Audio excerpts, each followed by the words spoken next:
नमस्कार, मी राजेश पंढरनाथ मांदाडे आणि आजचा विषय आपला कांद्याचं खत व्यवस्थापन.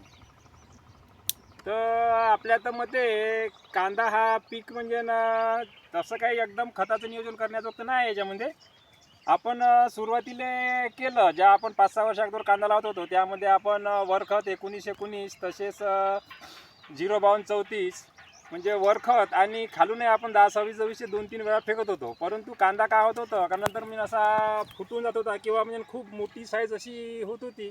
त्यामुळं आपल्याला मार्केटला खपाला थोडा जड जात होता आणि आपण जास्तीत जास्त कांदा हा डायरेक्ट घरगुती म्हणजे ना डायरेक्ट खेड्यावर विकत असतो चिल्लर. त्याच्यामुळं थोडासा विक्रीसाठी आपल्याला त्रास होत होता. त्यामुळं मग आम्ही असं घरगुती देण्यासाठी आणि सडीचं प्रमाण थोडंसं वाढत होतं.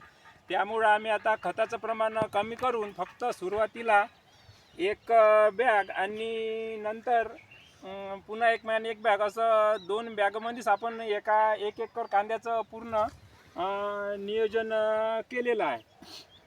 आणि आता सध्याच्या परिस्थिती म्हटलं तर आमच्या गावामध्ये कमीत कमी 10 ते 12 एकर कांद्याची लागवड आहे.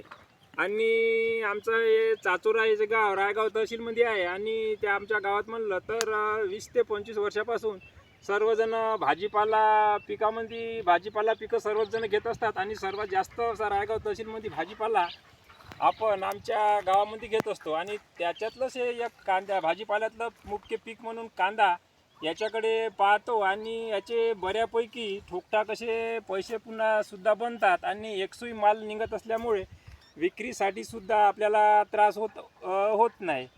तर असा हा कांद्याचा प्लॉट आहे आणि याच्यावर वरची फवारणीसुद्धा आपण केलेली नाही. फक्त एकच फवारणा साप आणि एक आपण